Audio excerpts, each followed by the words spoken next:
Good morning, everyone. Hello. I hope you're well. So let's start with small sound check. So could you please write in the chat, do you hear me well? Everything is good?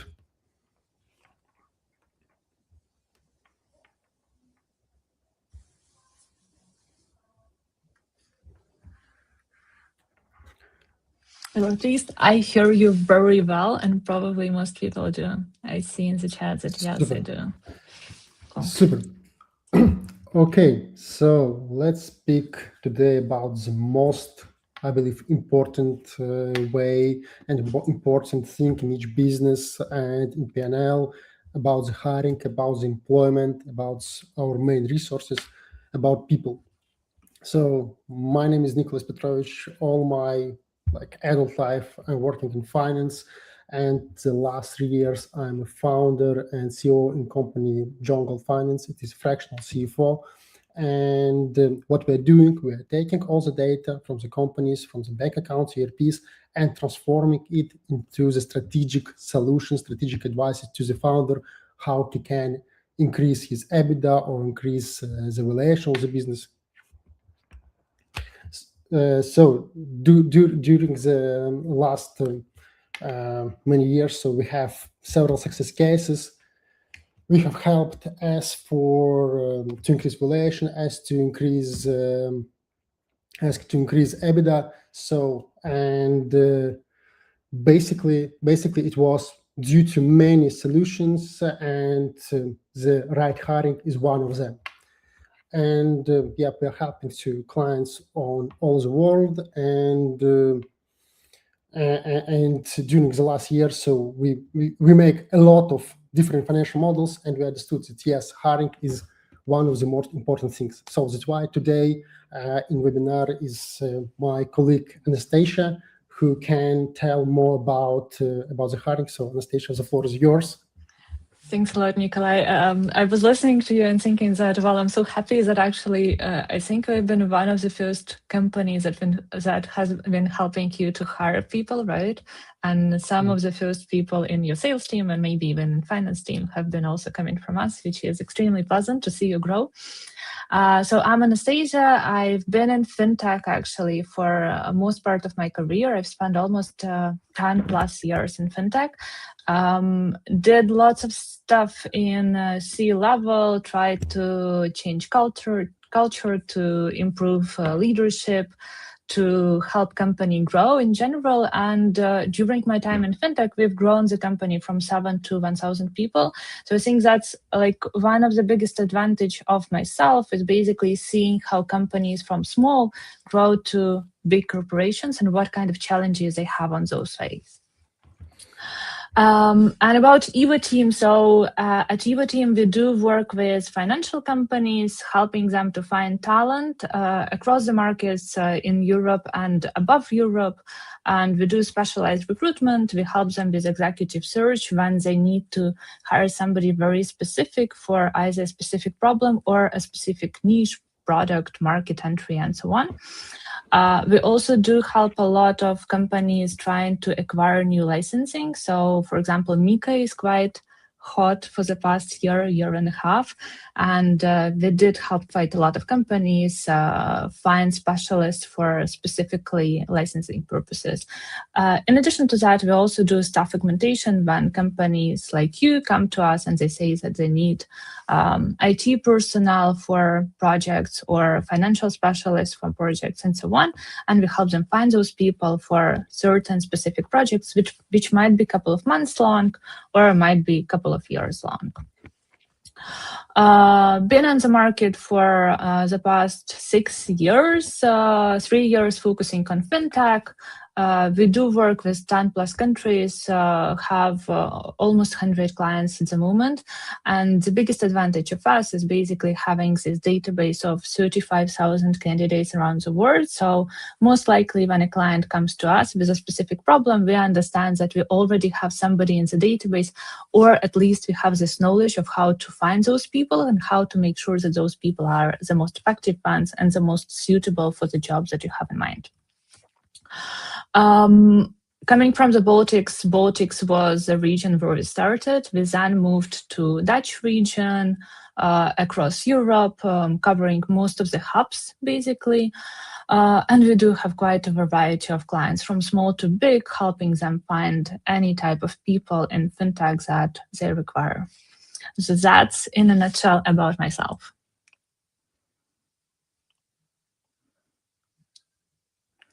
And today we're here to talk about how to hire the right people, but also to speak a little bit more about the numbers. And I think you, Nikolai, is the best person to actually speak about it. So whenever our clients come to us, they usually see just a partial of what are the costs of recruitment and what are the costs of a new hire.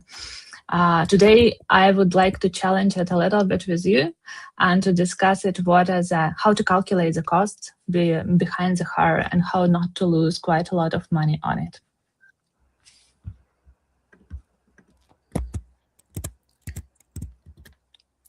Yes. So I'm sorry. So in order to basically to kind of hire effective, to make a right hire, you need to have three things. The first thing is to have a business. Of course, you can hire without business. I don't know, we can have cleaning personnel and so on. But in this case, we are not thinking about how we can increase the effectiveness of it. But when we have a business, we need to think, first of all, in terms of numbers. The second thing, we need to know elementary math. So it always, we can think that all the financial decisions are very hard and we need to make a lot of models. Yes, it is right. But sometimes it is so simple to understand is it beneficial or not. So the 6 grade math is enough. And the last but not least is we need to have desire to get rich. Of course, there are a lot of several reasons why we what we are looking in our employees, the right environment, good culture, and it is important, of course. But when we are speaking about business, like financial impact should be the first. All others should be the second priority. And usually, so when we are hiring, so we like count the cost incorrectly. So maybe Anastasia can add it, but usually we are counting as recruiter costs, agent fees, and employee salary. The problem is that, yeah, you're right. The problem is that not that many companies actually calculate the hiring costs. And whenever they do, they see what's on top of the iceberg. They see how much the recruiter, either outside recruiter or inside recruiter, will cost the company. They compare it to the agency fee. They look at the employee salary, and that's it. But there is quite a lot behind. And unfortunately, not that many companies know how to calculate it correctly, or not even have this desire to think about it a little bit broadly. So what almost none of the companies account for is the cost of unfulfilled position. So how much money are you losing, or what are the costs of the projects that you are not doing right now because you don't have this person in your company? What is also the cost of bad hire? So how quickly will you understand that the hire is actually not performing really well? Or how much money will you spend on it? How much money will you spend on an additional recruitment, and so on?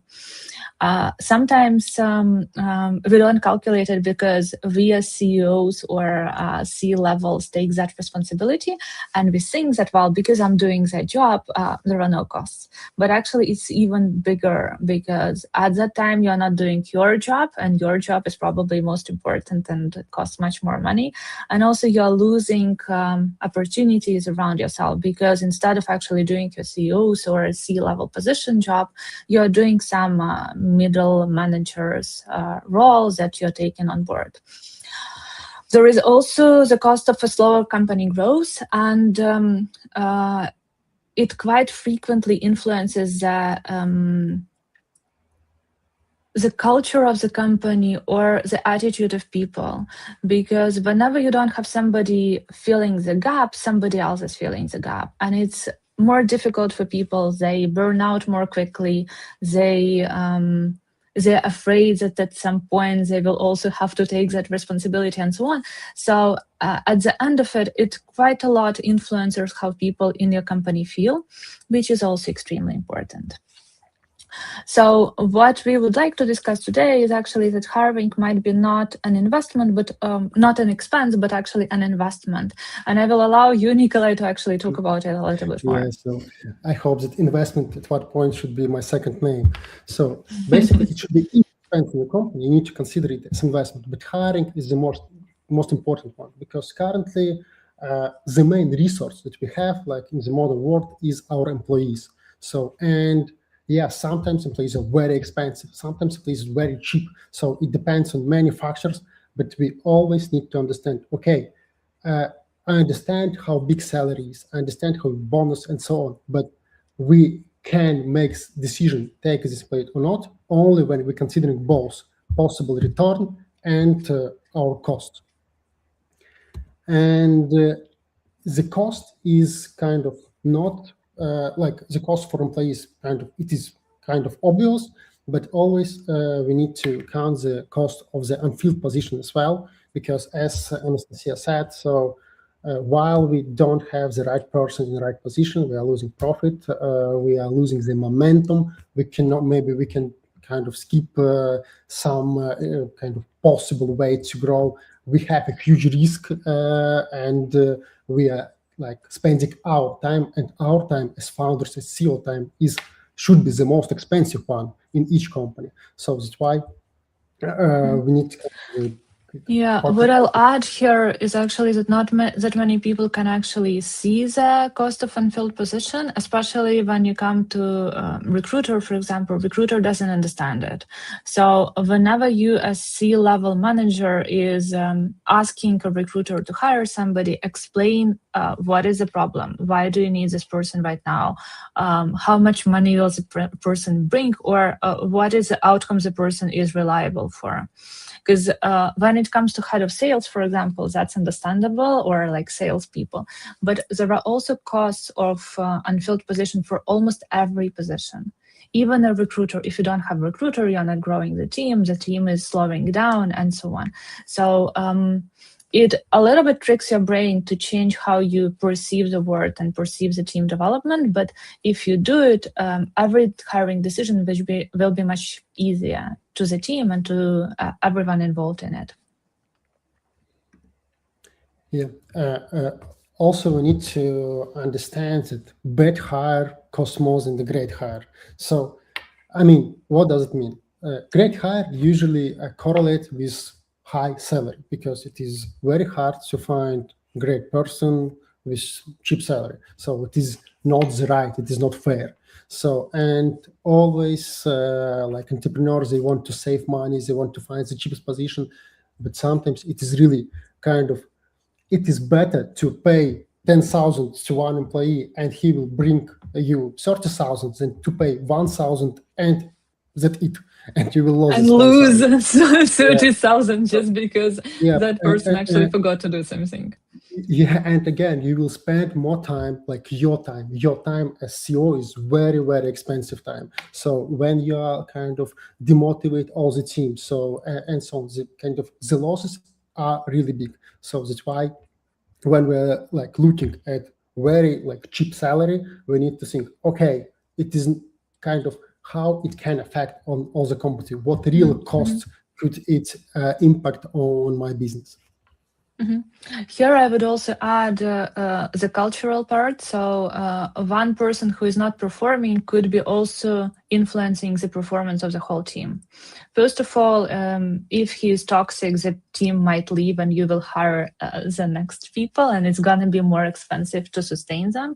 And secondly, they usually say that a very effective person will actually raise the effectiveness of the business, or at least everyone who is around him, for at least like 15%.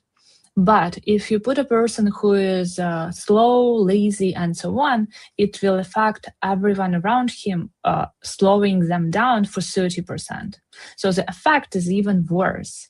And you won't see it in the short run. You will see it in like 3-6 months when it's actually too late to fix it. And it's going to be extremely difficult to do it.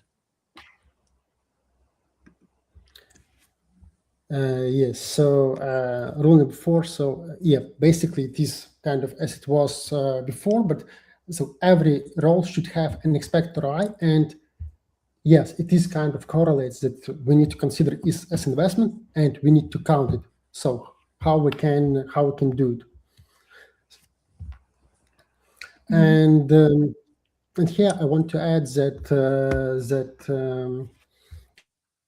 basically how it should work. So we hire a new person. So and we hire a new person, and we say that we expect this ROI from him. We expect this EBITDA from him, and then when we kind of after 3 months we are calculating it. So we need to understand, okay, do we have it this ROI or not? If we don't, we need to kind of revise this person. We need to find the new one.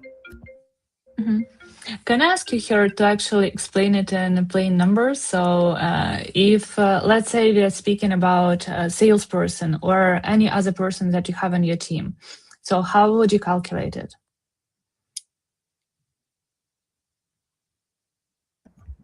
So basically, for example, I'm hiring the salesperson, and salesperson, I expect that he will make. I'm paying him 3,000 euro salary. So, and I expect that after 3 months he need to generate at least 10,000 euro.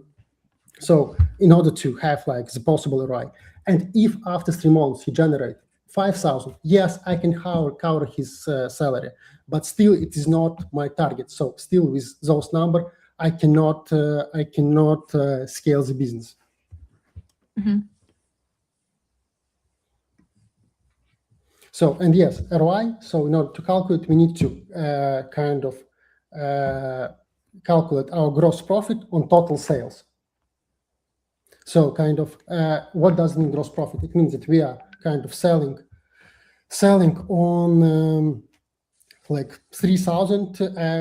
Out of them, 1,000 is our COGS, and it means that 2,000 is our profit. So, and then we are calculating for the total sales of cost, and then we are looking how big is the ROI. So it should be like, there is no right answer how big it should be, but it should be as big as you plan to scale. Mm-hmm. Yes, for marketing, this ROI kind of is counting a little bit different. So we have our marketing costs that also includes not only the kind of all the marketing team salaries, but also the total budget on marketing. And we have our like profit. So, and here we also sometimes we need to think what is better, to have a high budget on like Google, or to have one good CMO. So because sometimes good marketing team, they can spend less budget on, let's say, Google or Meta, or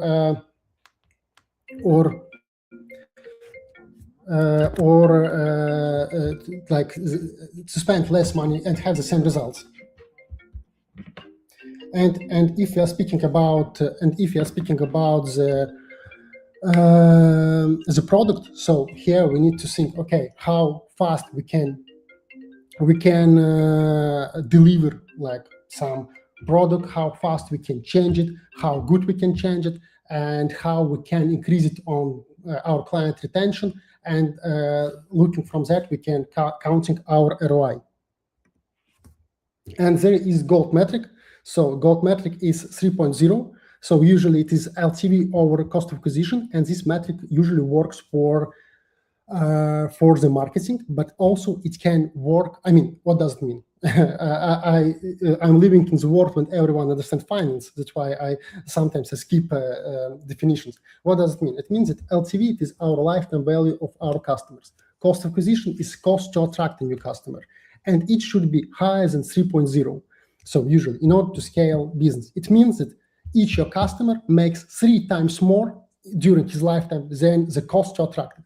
And this formula also can be usable for your employees. So you need to count, can your employees generate 3 times more than its cost or not? So for some cases, maybe for some specific business, it cannot work, but usually in a nutshell, it should work for, like, I believe for 90% from all businesses.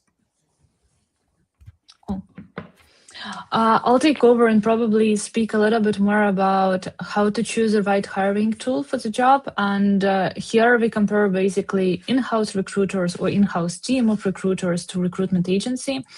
And I would probably suggest, well, first of all, I would say that every company is completely different and it depends on your company and it's up to you to choose.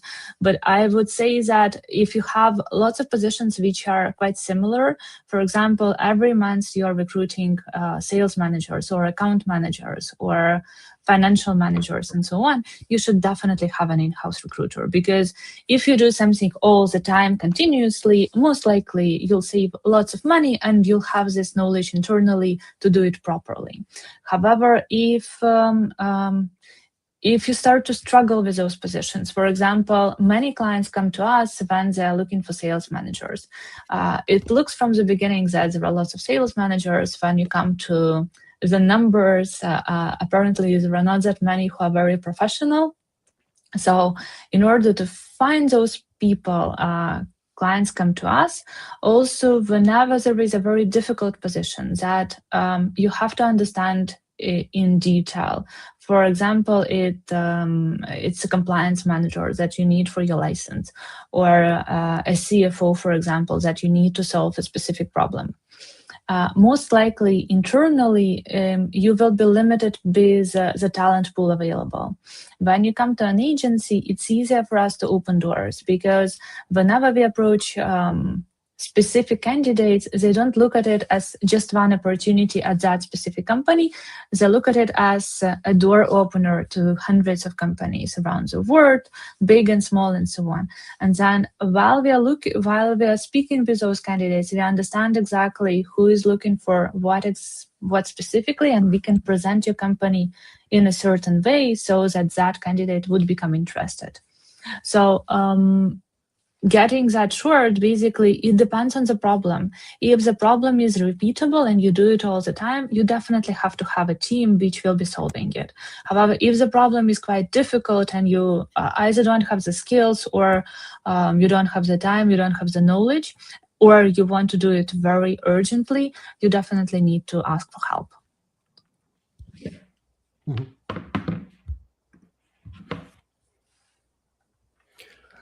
Yes, and basically, again, so we are kind of speaking about like the same thing from different side, but what do we need? We need to kind of always buy value. So and we need to look at the value. So what your employee can bring to your company. And in the best case, this value should have kind of quantifiable kind of results. So we can see, okay, this person has this value and this value cost this euro. Mm-hmm. And the last but not least, the main important, every hiring decision should be based on numbers. And let me rephrase this. Every decision should be based on numbers, but every hiring decision should be based on number, kind of for sure, because hiring usually is the highest part, like your employees, your headcount, your payroll is the highest part of your OPEX, and it is usually the main reason of bankruptcy if your hiring is not right. So that's why, yes, hiring decision should be based on numbers. You need to consider all the costs, you need to consider all the impacts. Yeah, and also all the hiring decisions actually help you understand, help you build the team which will get you to the right goals that you have in your mind. So whenever you are thinking about the cost of filling position, don't just think about the sourcing, interviews, onboarding, management costs, and so on. Think about a broader spectrum. Think about stuff that will actually be added to the company and to your goals. What actually you have to think about is the cost of not filling a position. So the profits that you're losing, as Nikolai mentioned, the project delays, because we see so many companies that are applying for licenses, for example, and then during the application, they don't manage to find the people who will be responsible for the business in general, and then the application is delayed and the new license is not acquired in time and the business is not generated. We also not always think about the cost of management time. And I wonder how much money are we spending when we do like 5 rounds of interview and then we delay the decision for another couple of months, and then we try to get back to that candidate and maybe we lose the candidate and so on.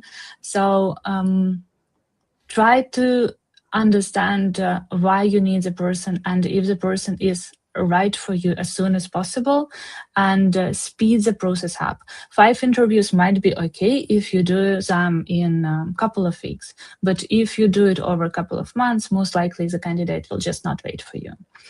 Plus, in addition to that, the team is overloading, and we all know that when we are overloaded and we work 24/7, 5 days in a row, we burn out, and then we need another week or two to get back to our normal pace, right? So you don't really want to do it with your team because it's like a disease. When people start to work a little bit more slowly, it's quite difficult to change it back to make them work much more effectively. And here we would like to discuss a little bit what we do to determine the right salary. And I think Nikolai has his view, and I'll just add on top of it. So basically, like salaries is also kind of is a pricing method. So we can price our goods, our services, and salaries is kind of also our price. And we have several strategies for pricing. We have market rates, so we can look at the market, can find comparables. We can look at the business value, so what value makes this person for us, and we can look at ROI. And the best way when we consider all those factors together, it makes a consolidated decision. Mm-hmm. I would also say how to find the market rate. So basically, there are lots of ways to do it. First of all, if you're looking for people locally, you should definitely check the local recruitment portals, or like something like CV or anything else, which will basically show exactly how much a company is paying in that market for that specific role. But also, if you go one step away and you ask your Claude agent to actually collect all the data of how much your competitors are paying for that specific position, you'll be able to gather quite a lot of information. If you're looking for specific salaries in fintech, always come to us, for example, or to a recruitment agency, and we're able to guide you to understand what is actually the benchmark, what is an acceptable rate, and what is the rate for which you can get the best people on the market.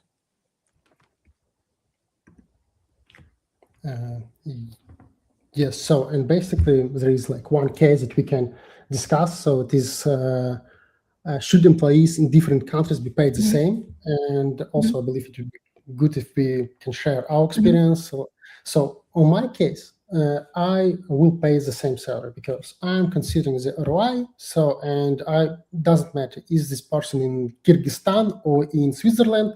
So I understand that the level is like of living is different, but for me it is important what value he makes for my business. So Nastya, what is your opinion? I agree with you, but also disagree with you. So in my case, if somebody from so I would divide it basically based on the positions. So for juniors, most likely you are looking for people either locally in the country where you have an office and you want them to come to your office to study together with you and to grow together with you. And then I wouldn't really consider any other country, because if you're looking for people in Latvia, for example, you should consider salaries in Latvia rather than salaries in either cheaper or more expensive countries. However, when we speak about people of management level or for niche roles or specifically for some kind of problems that you have on the market, the more niche it gets, the more the salary is not connected to any market conditions.